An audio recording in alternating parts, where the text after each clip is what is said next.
What's happening, guys? Venomousfatman here. I got a brand new OTGT for you. This time I'm talking about Naruto Shippuden Ultimate Ninja Storm 2, as you guys can see here, right there.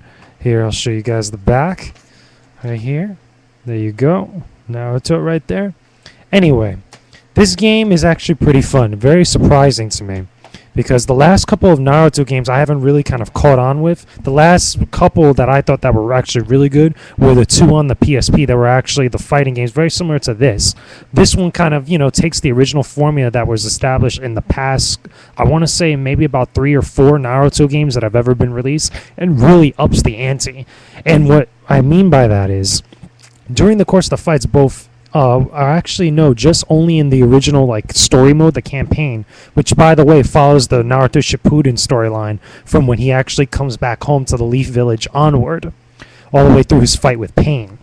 What's really cool about the fight sequences in this, besides the whole roaming around and stuff, what's really cool is that certain moments, that kind of coincide with the actual anime series, they kind of put in these kind of quick time events that, really moves the action really forward. It doesn't actually kind of, stop the fight per se when, whatever's going on when you're fighting a particular character and then go into a quick time event. It kind of blends in really nicely. For example, you'll be fighting, let's say Itachi Uchiha when Naruto, Kakashi, and Sakura and that, old Sand Village woman is, about to fight Itachi, right at the point where he gets to do his kind of, his Sharingan or his kind of jutsu, I think it's Genjutsu, the kind of one that revolves around illusions and stuff. You'll throw out a couple attacks, he'll kind of back up, all of a sudden he'll go into a quick time event and you have to be on your toes to hit the certain buttons to prevent yourself from taking extra damage.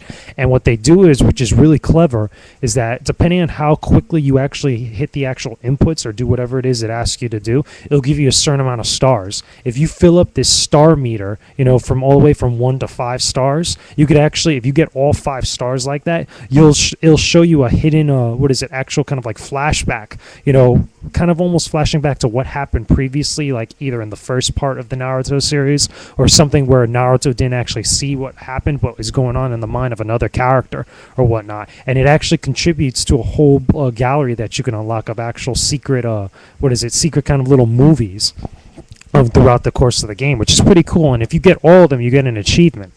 On top of that, it also gives you an achievement for actually getting an S rank, as it grades you at the end of each fight for any one of those specific events that go on in the anime series, those quick time events. So it's pretty cool, honestly. I really like the whole cinematic feel that it gives you during the course of those fights. I love the characters. Everybody, compared to the original Naruto series, a lot of people tend to shift more towards the Shippuden version of the character because, he's older, all the characters are older. It's much more serious. The stakes are a lot higher. So people really have an affinity for this part of the actual Naruto series. Personally, I really like it. Obviously, as far as the game's concerned, the graphics look amazing. There's plenty of characters to play. There is an online mode. I didn't spend too much time with it. I spent a good amount of time, just messing around and whatnot. And it's very similar to how you would play any of the other Naruto games, as far as, jumping to the match, pick, either ranked or player match or whatnot, and just fighting against other people. One thing that I should note for the fighting, before I forget, is that you could actually call an assist during the course of a match, and it's not like where it would kind of like stop everything. During the course of when you're actually continuing a combo, you could call in one of your 2 buddy characters that might be with you, and they'll help you attribute to the amount of hits that you're doing and go for more damage, or sometimes do other little neat effects, depending on the character that you choose and what's going on. So it's pretty cool. The fights could get very intense, a lot of craziness going on in this nice little open space.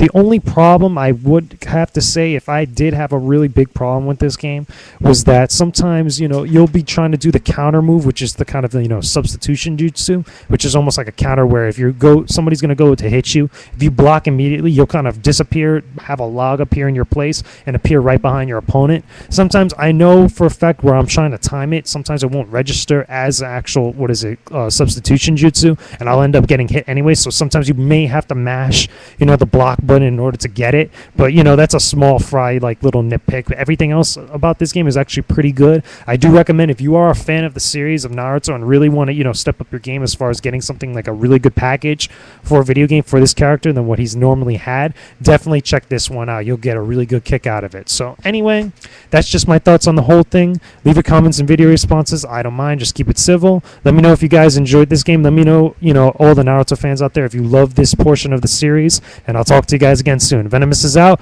That was only the goddamn truth. Enjoy your day, people.